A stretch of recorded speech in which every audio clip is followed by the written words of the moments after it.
우리가 본문 말씀을 읽었는데 어떻게 죽을 것인가? 이 죽음이라고 하는 것은 굉장히 우리에게 좀 부정적인 뉘앙스로 다가오잖아요. 그런데 오늘 우리가 읽은 이 성경 말씀을 스데반 집사님이 우리 기독교인으로서는 최초로 순교한 사건입니다. 신약시대에. 구약시대 제외하고 신약시대에 기독교인으로서 최초로 순교한 내용입니다. 인생에서 여러분 어떻게 사는가 참 중요하죠. 그런데 어떻게 사는가도 중요하지만 어떻게 죽는가는 더 중요합니다. 성경에서는 여러분 성도들의 죽음을 복되도다라고 시편 기자는 그렇게 이야기를 했어요. 성도라 하면 예수 그리스도를 마음으로 믿어서 이제 입으로 시인한 사람들이죠. 마음으로 믿는 사람이에요. 겉으로만 믿는 그런 사람을 성도라 할 수가 없습니다. 마음에 믿어가지고 변화가 일어나는 사람, 성도 거룩한 물이라는 뜻이죠.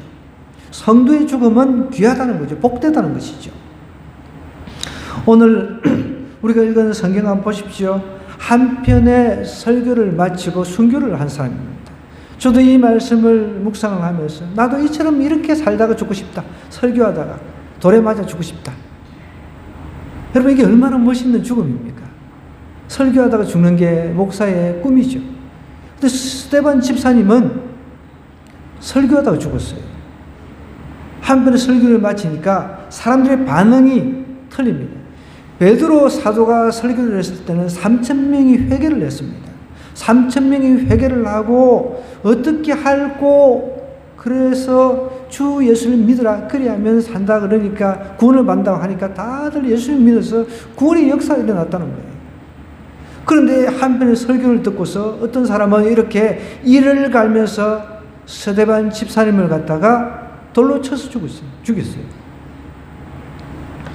여러분 신약 교회가 시작할 그 시점에 우리 집사님들이 얼마나 충만했는지 아시죠? 오늘 여기 계신 우리 집사님들 이렇게 충만해서 다 한편의 설교를 외부에서 하다가 돌에 맞아서 죽었다는 그런 놀라운 소식이 들려지기를 원합니다. 아멘. 할렐루야. 이게 멋있는 죽음이라는 거죠. 보십시오. 아주 이 스데반 집사님의 설교가 길게 이어졌습니다. 성경 한 장 넘겨보세요. 7장 전체가 스데반 집사님의 설교예요. 성경이 이렇게 긴 설교를 기록한 이유가 있을 것 아닙니까? 긴 설교, 스토리텔링을 통해 가지고 과거에 우리 조상들이 어떻게 출애굽을 했는지부터 하나님께서 광야에서 어떻게 우리를 구원해 주셨는지, 그리고 가나안 땅으로 인도해 주셨는지, 그리고 이제 예수님이 우리가 기다렸던 예수님이 이 땅에 오셔가지고 메시아인 예수님이 오셔가지고 우리 죄를 위해서 십자가를 지시고 돌아가셨다는 내용입니다. 우리가 뻔히 다 아는 이야기를 이렇게 길게 설교를 딱 하자 그들이 이 말을 듣고 54절에 어떻게 이야기를 합니까? 마음에 찔렸다고 했습니다. 여러분 마음에 찔렸다라고 하는 것은 원래 원어 성경으로 보면 크게 노하다 그런 뜻입니다.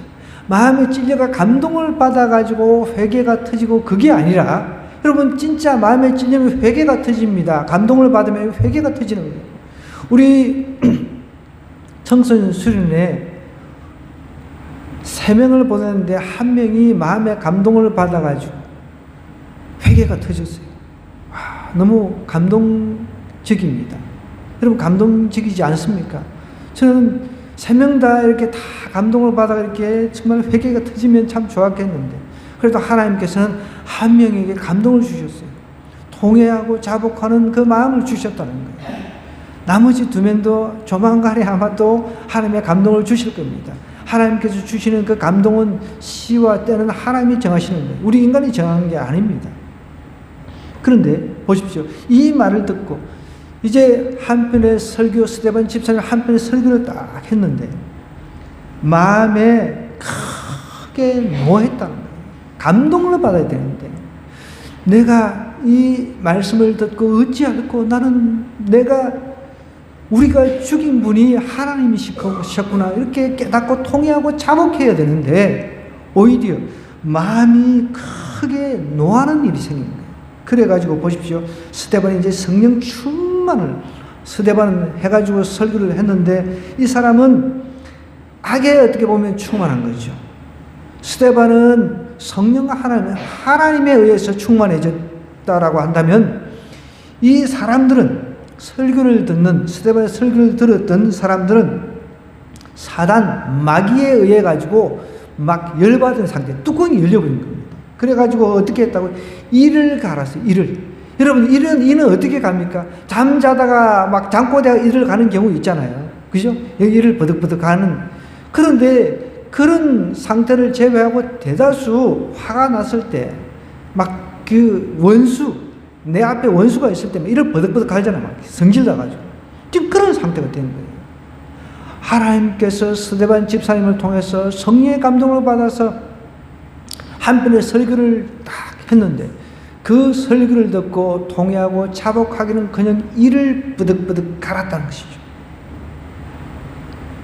여러분도 우리가 하나님의 말씀을 들을 때 이를 갈아서는 우리한테 남는 게 나중에 이 다 갈리고 나면 남는 게 없습니다.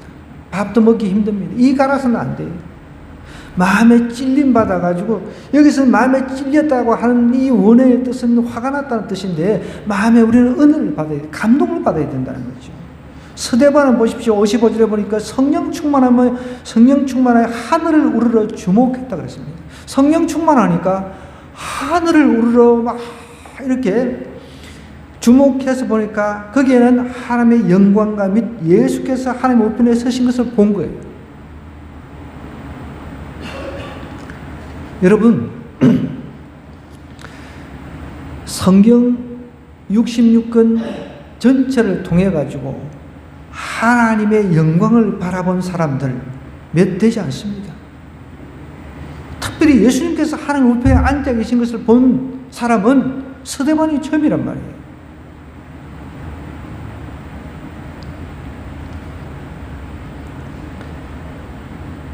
스데반이 성령 충만해서 하늘을 우르르 주목해서 보니까 하나님의 영광과 및 예수께서 하나님의 우편에 서신 것을 보았다라고 이야기를 하고 있습니다. 보통 우리가 사도신경을 고백할 때 우리는 하나님께서 하나님 우편에 앉아 계시고 이런 표현을 쓰잖아요. 그럼 여러분 사람이 설 때는 어떻게 손님이 올 때 가만히 앉아서 아이고 어서 오세요 이렇게 안 하잖아요. 그럼 버릇 없는 거죠. 손님이 오거나 귀한 손님이 왔는데 가만히 제가 여러분 이 문화 차이인데 저희 학교 같이 공부했던 샘 이쁜이라고 하는 목사님이 지금은 저기 미국 백인교회 큰 대형교회를 담임을 하고 있습니다. 그래서 제가 이제 시골에 방학 때 시골에 한번 데리고 내려갔어요. 우리 고향도 이제 가르쳐 줄 겸. 그런데 제 아버지가 살아 계실 때였어요. 이 친구랑 이제 한참 이야기하고 있는데 제 아버지가 이제 안방으로 들어오신 거예요. 근데 이 친구는 이 문화죠. 들어두고 있는 거예요. 내가 그때 뚜껑이 열렸을까요? 열려버린 거예요. 그래가지고 이 영어로 욕을 하고 막 화를 낸다는 게 이게 쉽지가 않습니다. 한번 해보세요. 막 열받아가 영어로 그냥 그래, 난 너 떨어뜨리고 너 안 데리고 가겠다고. 놔두고 가겠다고. 근데 이 친구는 이제 문화가 그렇잖아요. 문화가. 우리는 누가 어른이 이렇게 왔다 하면 일어나가지고 이렇게 공손히 이렇게 먼저 이렇게 안내를 하고 그러는데 벌렁 떨어놓고 일어나는 생각도 안 해요. 참나 기가 차가지고. 그래가지고 제가 막 성질 나가지고 막 차 타고 가면서도 막 씩씩거리고 그때 이제 저희 큰아들 돌잔치 때문에 제가 이제 저희 부모님들 모시고 이제 올라오는 그런 이제 상황이었어요. 성질 나가 차 탈 생각하지 말라고 막 어떻게 그러냐. 근데 이 친구는 이제 모르는 거죠. 여러분 외국 사람들이 기도할 때도 보세요. 손 딱 주머니에 이렇게 넣고 외국 목사님들 이렇게 설교할 때도 이렇게 딱 이렇게 해요. 우리가 볼 때 이해가 안 돼. 우리가 볼 때는. 근데 이게 문화인 거죠. 저도 처음에 볼 때는 이해가 안 되더라고요. 그런데다가 기도할 때도 보면 다리 꼬고 이렇게 또 이렇게 손 떠, 이렇게 하니까 이거 뭐 진짜 뚜껑이 열리는 거죠. 그런데 보십시오. 하나님이신 예수님께서 스데반 집사님이 한편 설교를 마치고 이제 죽기 전에 하늘을 우르르 보는데 예수님이 어떻게 하고 계신다고요? 서서 일어서신 것을 본 거죠. 그런데 이 사람들은 그 더 열받았어. 더 열받아가지고 뚜껑이 열려가지고 어떻게 큰 소리로 지르며 길을 막고 일찍 하나님께서 지금 이제 스데반 집사님 이렇게 이야기를 한 거예요. 예수님께서 니네들이 죽인 예수님, 그분이 하나님 우편에 앉아서 지금 일어서 계신 것이 보인다. 이러니까 이제 더 화가 난 거예요.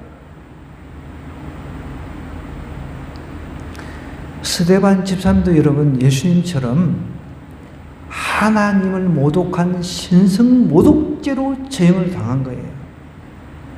원래 유대인들은 지금 로마의 압제 아래에 있었기 때문에, 로마의 지배 아래에 있었기 때문에 사람들을 함부로 죽일 수 있는 그런 권한이 없었습니다.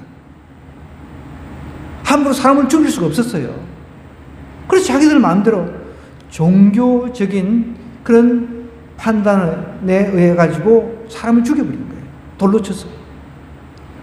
큰 소리를 지르면서 길을 막고 일제히 그에게 달려들어 성 밖으로 내치고 돌로 칠세 정인들의 옷을 벗어 사울이라 하는 청년의 발 앞에 두었다 그랬습니다. 여러분, 이 돌로 쳐서 죽이는 이 사형 제도가 얼마나 정말 잔인한지 몰라요. 유대인들은 사람들을 돌로 쳐서 죽일 때 제일 먼저 그렇게 한대요. 한 사람이 돌을 가지고 이제 앉아 있잖아요. 그러면 앉아 있으면은 앉게 해가지고 목을 숙이게 한대요. 목을 숙이게 해가지고 거기다가 먼저 한 사람이 돌로 이제 친대요. 그럼 두 번째 사람이 이제 가슴을 이제 돌로 치는 거예요. 그 다음부터 이제 나머지 사람들 달려 들어가지고 돌로 막 던지는 거예요. 이렇게 죽인대요. 이게 얼마나 잔인합니까? 요즘 죽는 거는 이제 영화에 보면 총 한 방 맞으면 이제 막 죽어버리는데, 예, 이게 더 고통이 덜 하죠. 한 방에. 근데 요즘에 영화 보면 총 한 방 맞고도 계속 이야기를 하고 한참 이야기를 할 거 다 하고 그냥 죽는데, 여러분, 진짜 딱 한 방 맞고 그냥 죽는 게 깨끗하다. 이게 돌을 맞고 계속 고통스럽게 죽어가는 거예요. 한 방에 맞아가지고 죽어버리면 괜찮은데, 여러 사람이 치잖아요. 계속. 그 고통 가운데서 죽어가면서 하늘을 보니까 하늘에 쫙 열려가지고 예수님께서 자신의 영혼을 지금 환영하는 그 모습을 보고 있는 거죠. 얼마나 멋있는 죽음입니까? 성 밖으로 내치고 돌로 칠세 정인들이 옷을 벗어 사울이라 하는 청년의 발 앞에 두었다 그랬습니다. 그들이 돌로 스데반을 치니 스데반이 어떻게 부르짖습니까? 이렇게 이제 부르짖으니까 예수님, 내 영혼을 받아 주시옵소서. 자신의 영혼을 받아달라. 그렇게 기도를 합니다.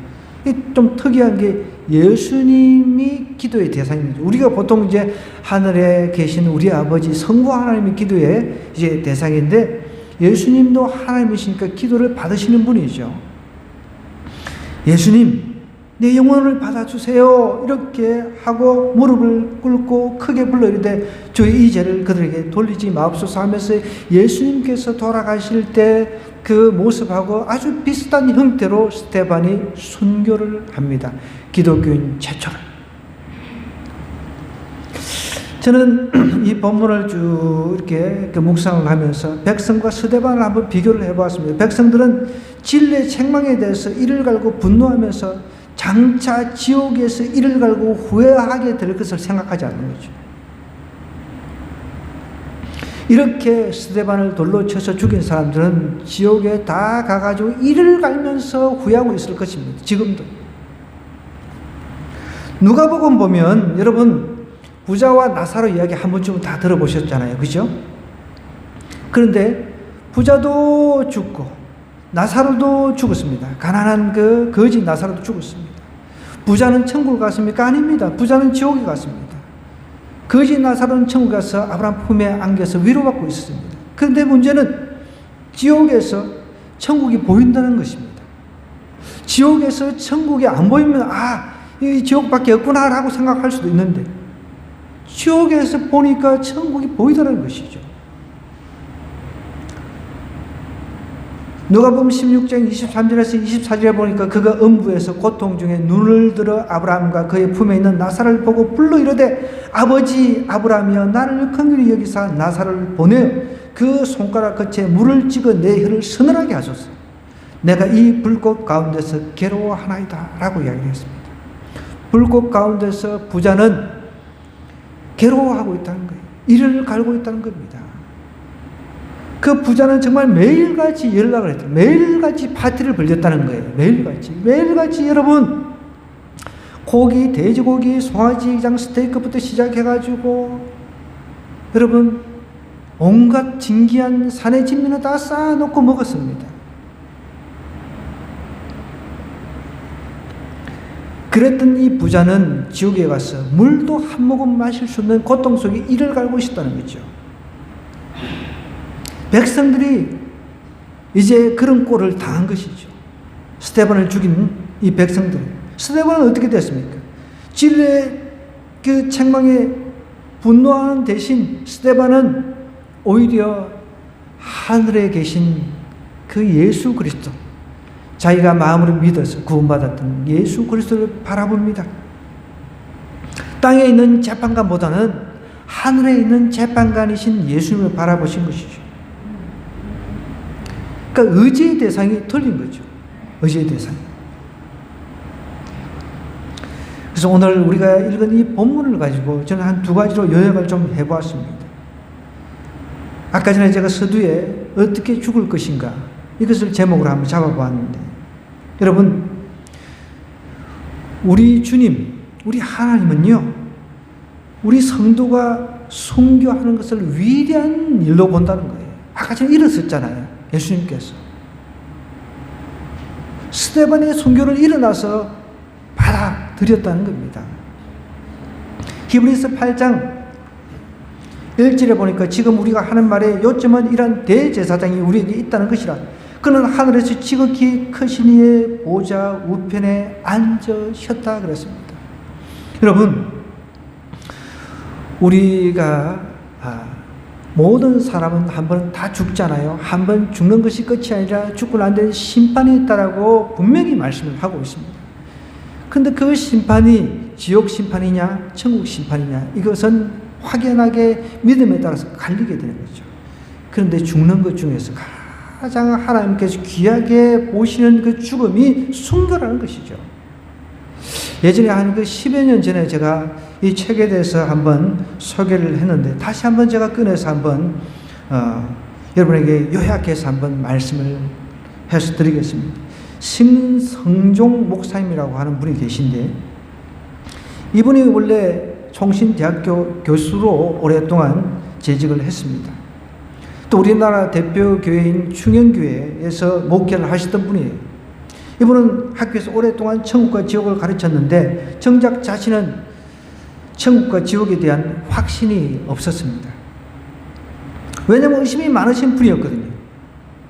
그래서 천국과 지옥에 관련된 책들을 읽었어도 확신이 서질 않아서 금식 기도원에 가서 믿음의 확신을 갖고자 기도를 드렸다고 그럽니다. 그래도 확신이 안 섰습니다. 그래서 지속적으로 하나님께 기도하기를 하나님 제가 천국과 지옥을 가르쳤지만 한 번도 본 적이 없으니까 한번 보여주십시오 라고 했답니다. 그러던 어느 날 그분이 깊은 이제 잠에 빠졌는데 꿈인지 환상인지 분간할 수 없는 상황에서 천국과 지옥을 생생하게 체험을 하게 되었습니다. 이 생생한 체험 후에 이분이 내가 본 천국과 지옥이라고 하는 책을 이제 썼는데요. 그러니까 이 책을 쓴 이후 신앙생활을 좀 제발 좀 잘들 하라는 그런 도전의 메시지죠. 이분이 이제 환상 중에 이제 먼저 지옥을 먼저 갔다 왔다는 겁니다. 지옥을 보고 이제 천국을 이제 갔는데 지옥과 천국은 크고도 깊은 강이 있어서 아까 전에 제가 부자 나사로 이야기 했습니다. 부자와 나사로 이야기. 천국과 지옥은 구름이 있어서 건널 수가 없다는 것이죠. 왔다 왕래는 할 수가 없는 것입니다. 그런데 이제 천국에 이제 가보니까 아무도 이제 지옥에서 이제 천국으로 이동을 한 거죠. 이분이 지옥을 먼저 구경을 하고, 그래서 천국에 이르러 보니까 천국이 얼마나 아름다운지 이 지구상에서 제일 아름다운 곳보다 훨씬 아름답다는 거예요. 저는 이 말씀을 확실하게 믿습니다. 우리 하늘 군교를 도와주시고 천국 가신 박미래 목사님이 투병 중이실 때 암으로 투병하시다가 이제 천국 가셨는데, 이분 이제 생전에 투병하는 가운데 돌아가시기 전에 하나님께서 정말 이 세상에서 구경할 수 없는 그렇게 아름다운 것을 보여주시더래요. 그래서 거기서 이곳에 있고 싶냐, 그냥 지상에 있고 싶냐, 이렇게 물어보실 때 이곳에 있고 싶다라고 그랬다는 거예요. 그리고 돌아가셨어요.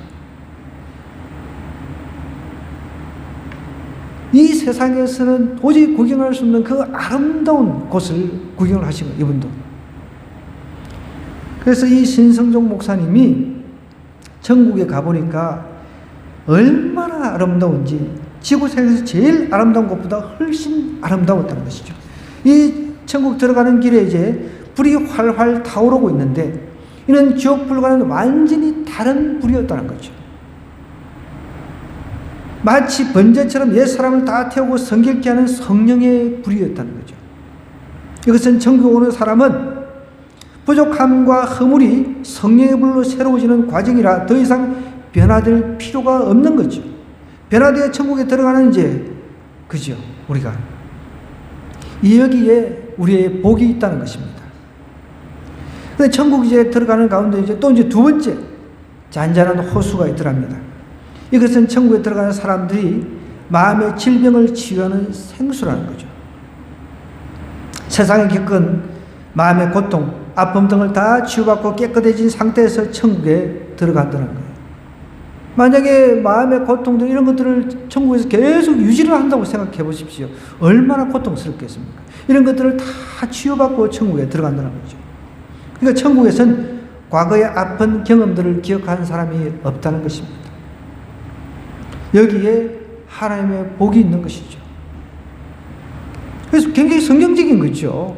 천국에는 기쁨만 있다고 그랬잖아요. 천국에 기쁨만 있는 것이 아니라 예전에 과거에 경험했던 그 쓰라리고 아픈 그런 그 고통들이 있다고 그러면 생각나가지고 어떻게 해요? 저는 그 중에 하나도 살아있을 때는 우리 가족이 믿는 사람이 있고 안 믿는 사람이 있는데 고통스럽습니다. 근데 죽어서까지 고통스러우면 천국에 못 살죠. 그런 고통도 그런 기억도 없을 거라는 생각을 합니다. 천국에서 나는 천국에 있는데 내 가족들은, 내 자식들은 저 지옥에 있어. 고통스러워서 어떻게 삽니까? 지상에 있을 때만 그런 고통이 있는 것이죠. 천국에 있을 때는 그런 걸 이제 없다는 것입니다. 그것을 지금 이야기를 하고 있습니다.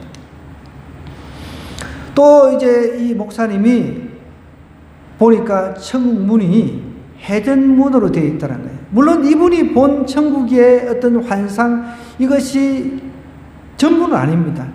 전부는 아니라고 우리가 분명히 말할 수가 있습니다.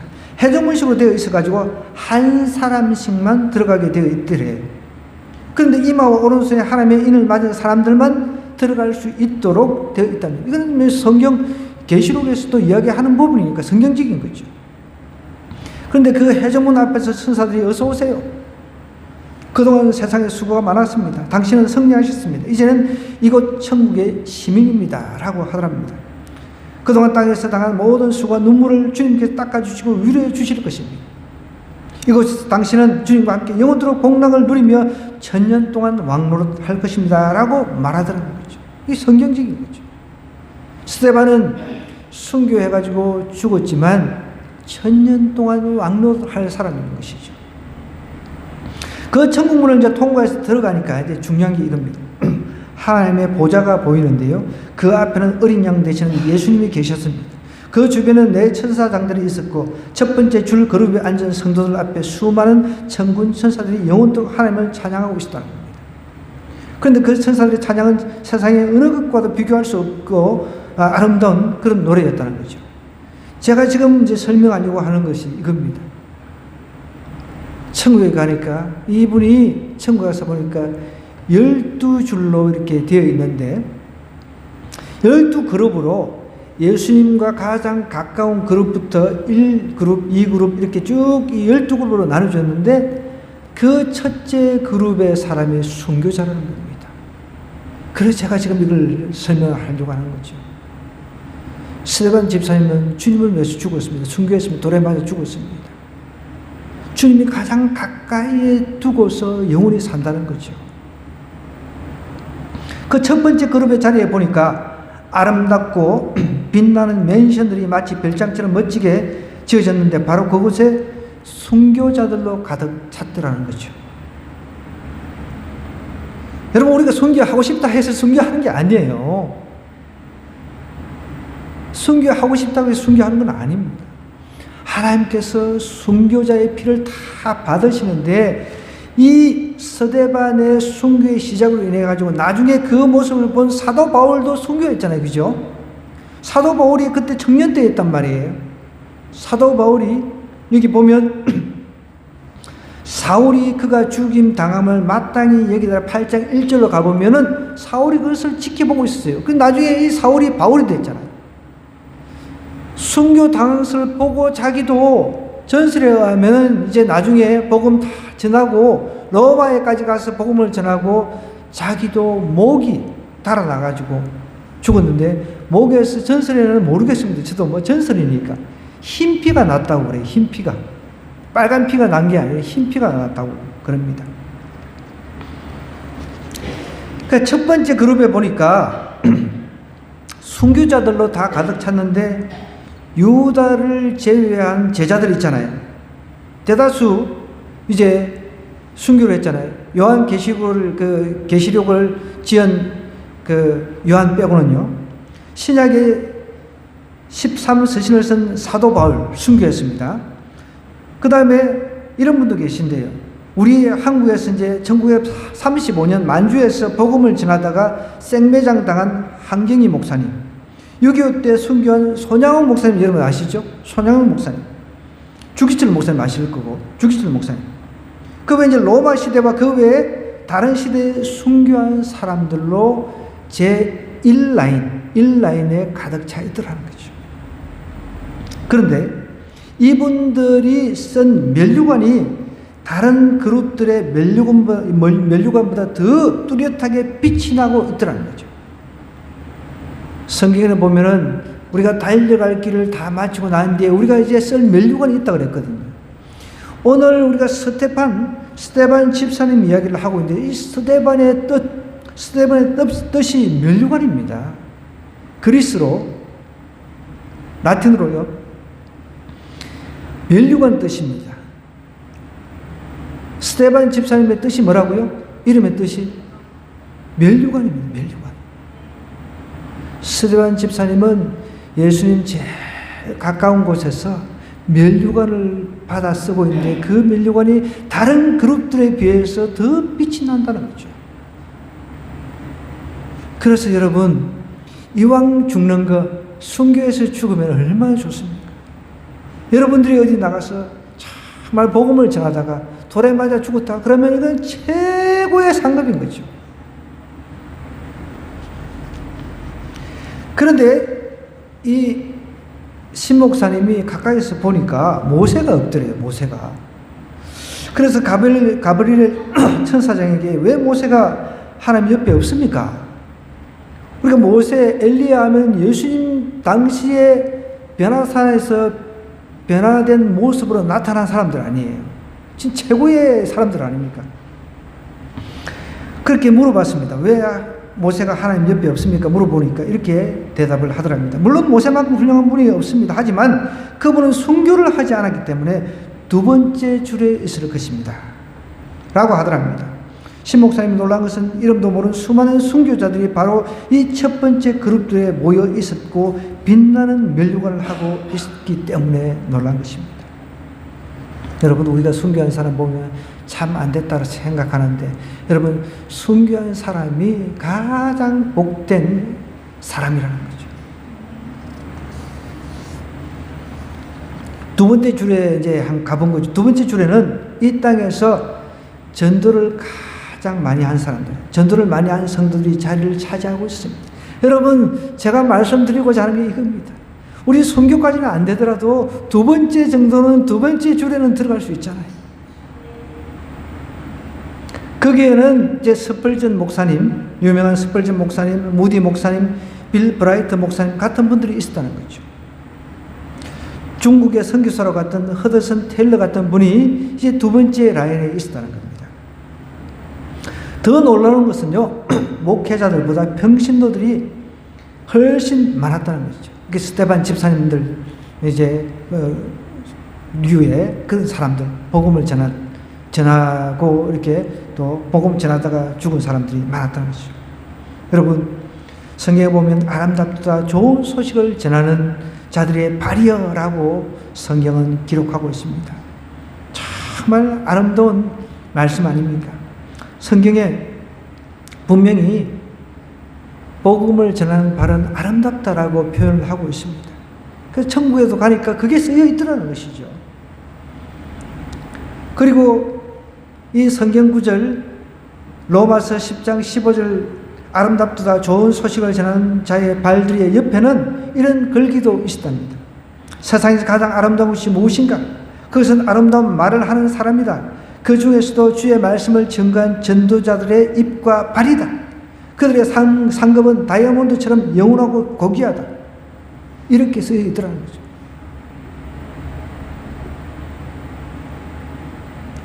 세 번째 줄로 이제 가본 거죠. 세 번째 줄. 12번째 줄이 있으니까 여러분, 잘 내가 어디에 지금 속했는지 내가 알잖아요. 그죠? 내가 지금 어디쯤 있는지. 1번은 좀 아니고 2번도 좀 아니다. 그럼 3번으로 한번 내려가 볼게요. 3번 줄로 한번 갑니다. 세 번째 줄의 그룹들은 이제 예수님 때문에 많은 고난을 당하고 끝까지 변절하지 않은 성도들이 있었다는 거죠. 그런데 이 자리에 그 자신의 자리, 이 신성종 목사님의 이 자리가 있더랍니다.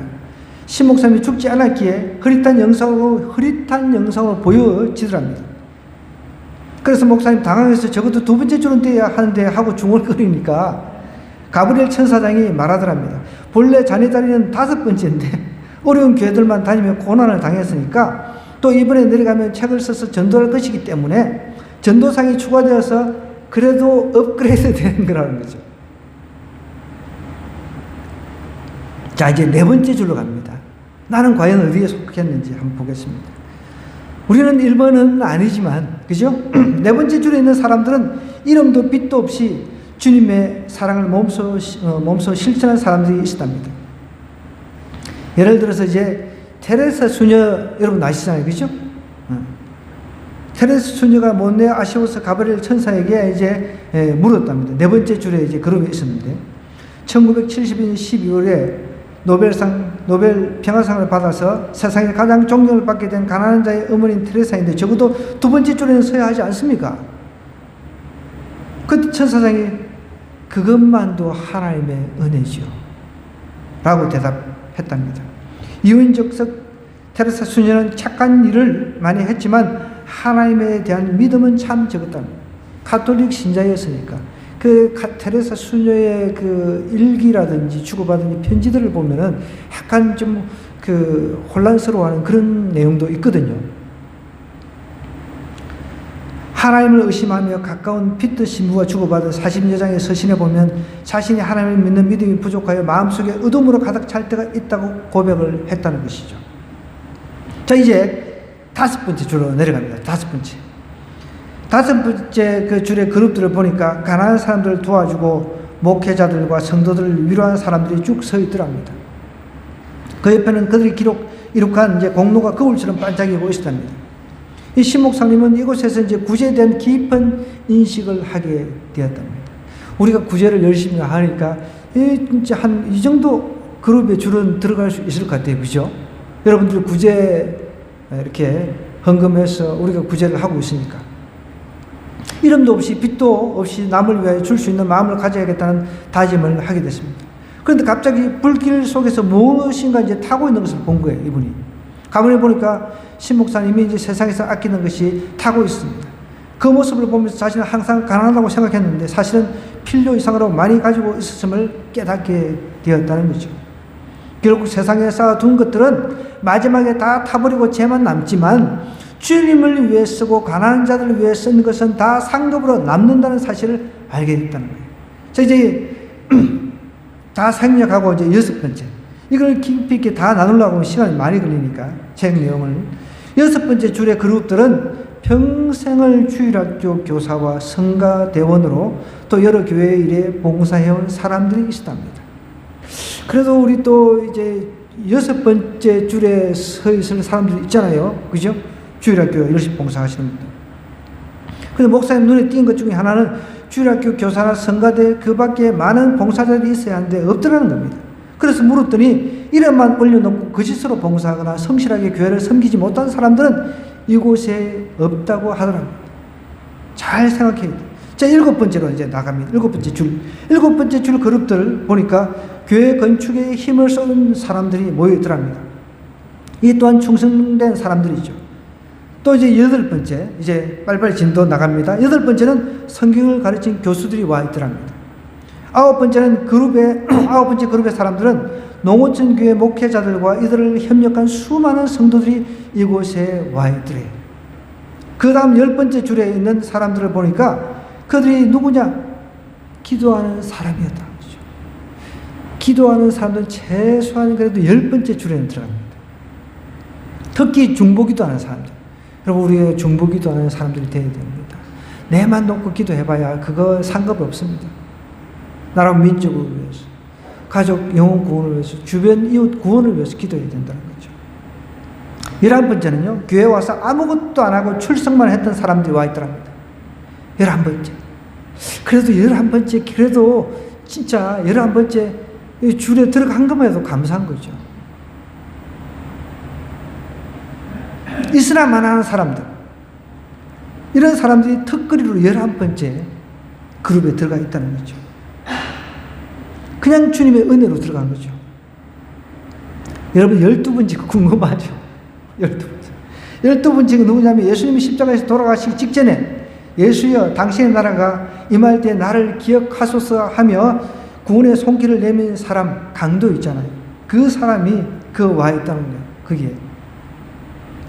그래서 어떻게 이렇게 가능하냐고 물으니까 참 살인자도 다 하나님의 은혜로 복음을 이제 받았기 때문에, 복음을 영접했기 때문에 와 있더라는 거죠. 거기 가보니까 살인자들 있잖아요. 살인을 했는데 회개하고 이제 변화받은 사람들, 마지막에 변화받은 사람들, 그런 사람들이 다 12번째 그룹에 들어와 있다는 것입니다. 여러분, 예수님을 영접해 구원을 받고 천국에 올 수가 있습니다. 살인을 했다 해서 천국을 못 가는 것도 아닙니다. 살인자라도 천국에 갈 수가 있습니다. 예수님을 믿으면, 마음으로 믿으면 구원을 받는 것입니다. 여러분, 12번째의 그룹까지 제가 쭉 설명을 했는데 여러분은 어디에 들어갑니까? 아직 1번은 가능성이 있어요. 저와 여러분 가능성이 있어요. 그죠? 모르잖아요. 어디 가다가 진짜 뭐 외국 나가서 복음을 전했는데 돌만 맞아 죽었어. 특히 이제 이슬람권에 갔는데 거기는 진짜 돌 맞아 죽거든요. 돌은 그냥 진짜 막 칼 그냥 예전에 김선일 선교사, 그죠? 그 사건 아시잖아요. 목배에 죽었어요. 근데 우리는 정말 안타까워 생각하고 불쌍하게 생각하는데 제1그룹, 예수님 제일 가까운 그룹에 지금 있다는 것이죠. 자, 그러면 이제 이 순교라고 하는 것, 가장 복된 죽음이죠. 어떻게 죽을 것인가? 이제 답이 나왔습니다. 그래도 12번째는 좀 그렇잖아요, 여러분. 우리가 12번째 그룹까지 가기는 너무 좀 그래요. 그죠? 12번째는 아니고 자꾸 이 그룹을 업그레이드를 시켜 나가야죠. 여러분, 순교로 죽도록 충성할 때 성경은 하나님의 신령한 은혜를 누린다고 했습니다. 56절 보십시오. 보면은 하늘에 이제 열리고 하늘이 열리고 인자가 하나님 우편에 서신 것을 본다라고 당당하게 스데반 집사님이 외쳤습니다. 성경에서 하늘의 보좌를 본 사람은 이사야 선지자가 있습니다. 이사야 선지자, 에스겔 선지자, 환상을 본 에스겔 선지자, 사도 요한이 있습니다. 사도 요한, 사도 바울도 삼청천을 경험했다 그랬습니다. 이런 사람들이 있어요. 여러분들, 우리도 정말 하늘의 보좌를 한번 봐야 될 것 아닙니까?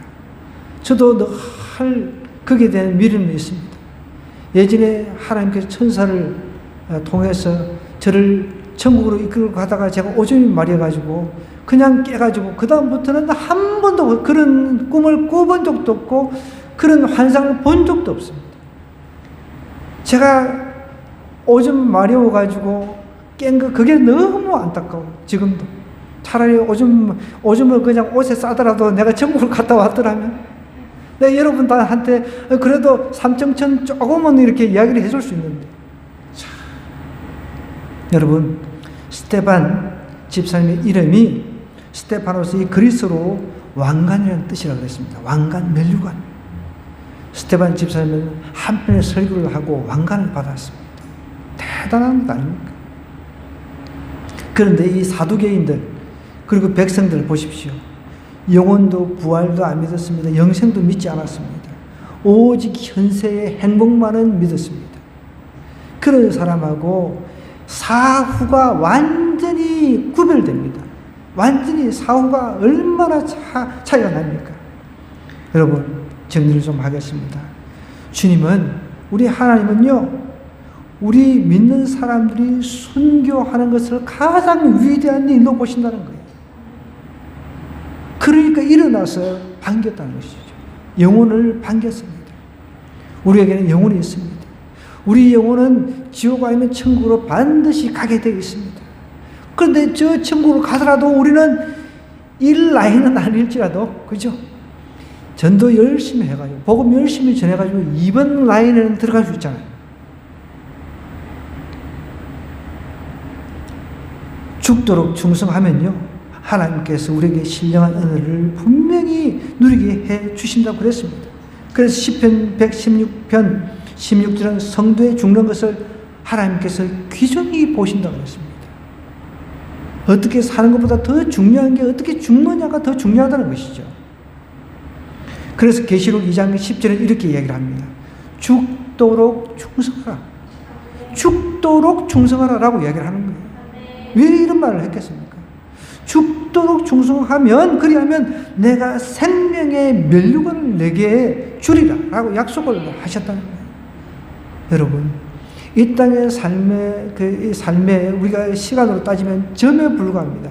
그러나 우리가 앞으로 살아가야 될 그 세계, 천국에서 삶이 더 길다는 거죠. 우리는 한 점에 거기에 목매달고 살았으면 되겠습니까? 최소한 우리가 순교까지는 아니라도 열심히 죽어가는 영혼들을 열심히 전도해서 예수님께 인도하면 두 번째 라인에 들어갈 수가 있습니다. 저와 여러분들 두 번째 자리에서 뵈야 될 것 아닙니까? 네. 저와 여러분이 두 번째 라인에서 뵙기를 주님 이름으로 간절히 부탁드립니다.